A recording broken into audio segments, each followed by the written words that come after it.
Paramashivoham. Om Nithyananda Paramashivoham. Om Nithyananda Paramashivoham.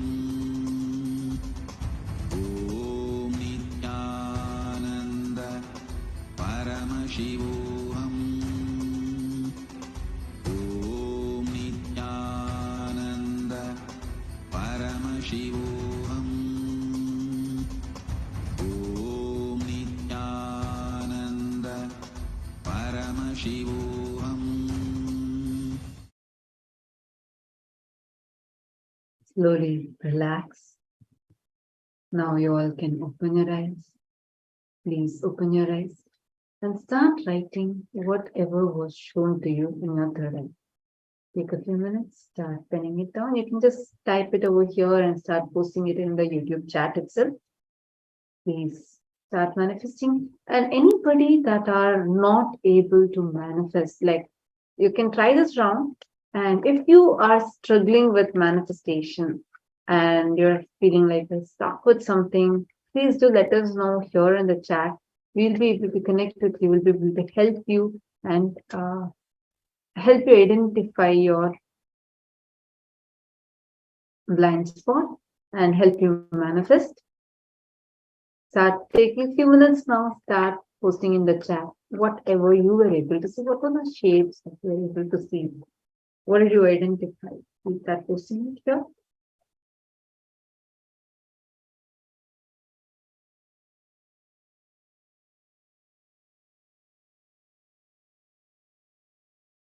Tiger. Two of you have seen tiger and the triangle. Okay. You can be descriptive, tell about the colors you saw also.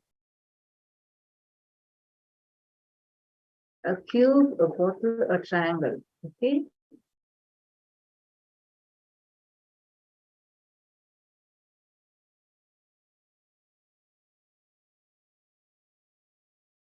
Okay.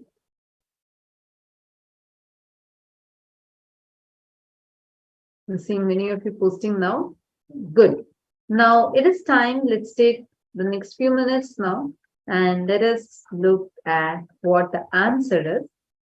It's prerequisite answer to be projected now. So here we go. So this was the shape that we all just saw. And this is the color. See, now how many of you have actually manifested it? If you have not manifested it, let's take a few minutes now. And let's do a quick looking in. What were you operating from? Were you operating from the space of establishing yourself in oneness with Swamiji? Or did fear or greed or worry come into play in your inner space?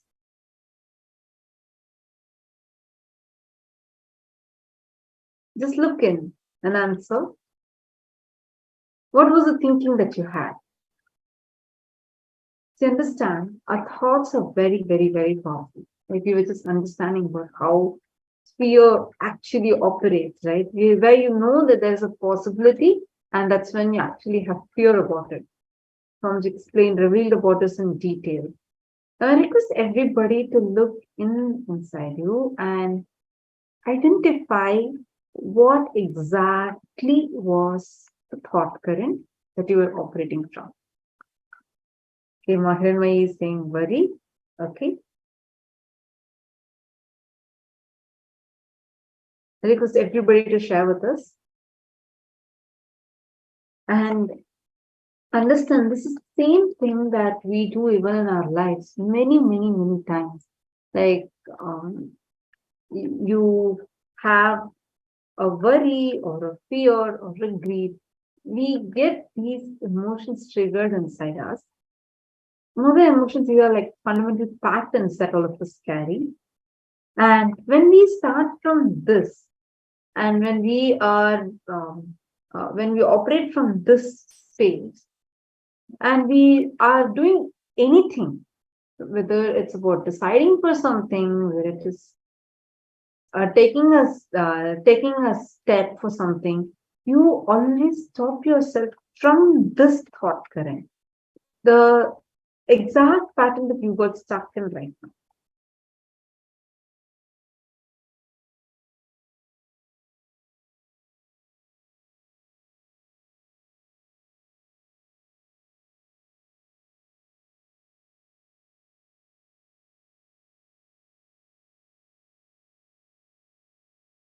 Yes. So now let's see. Now drop this thought current, like whether the worry or the fear or the thoughts. So many of you telling different thought currents. Now just decide to be unclutched. Establish yourself again and again and again in the space of intense unclutching. And now from the space of intense unclutching, let us do the next round. And do not entertain any thought, don't entertain anything. Just remember that video we watched, right? The fish jumping in the ocean. Just think your thoughts are like that. But the problem is this interferes in your manifestation. But what you're going to do is now unclutch. Very, very, very powerful method. Just through unclutching, now you are going to be identifying gestures that you're going to project. So let's enter into this round. Please sit straight. Please tie your eye bands. Take a few seconds, tie your eye bands.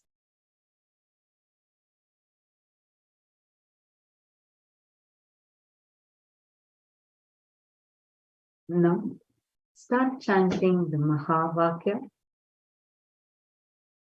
Om Nithyananda Paramashivoham. Om Nithyananda Paramashivoham. Now, we are going to project the image for all of you. Paramashivoham.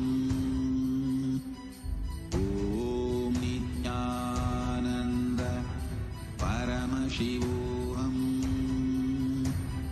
Om Nithyananda Paramashivoham. Om Nithyananda Paramashivoham.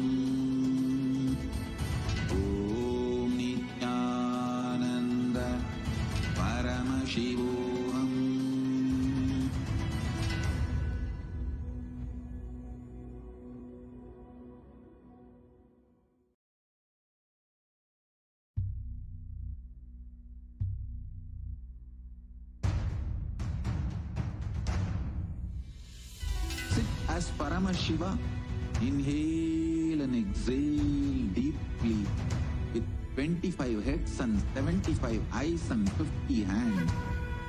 Visualize, meditate, connect with him. He is a living, alive being. Drop your form into his form and dissolve. Remember, you are a Sarupya Mukta, means your form is dissolved into his form. All my disciples, now I am initiating Salokya Mukti, Samipya Mukti, Sarubhya Mukti, Sayujya Mukti. Om Nithyananda Paramashivoham. Om Nithyananda Paramashivoham.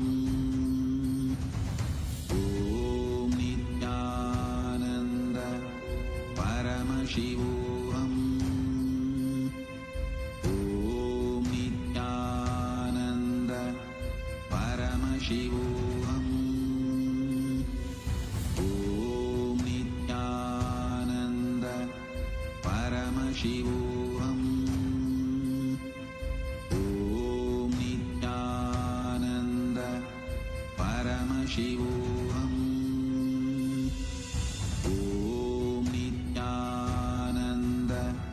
Paramashivoham. Om Nithyananda Paramashivoham.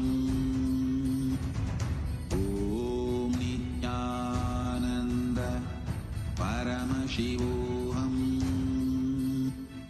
Om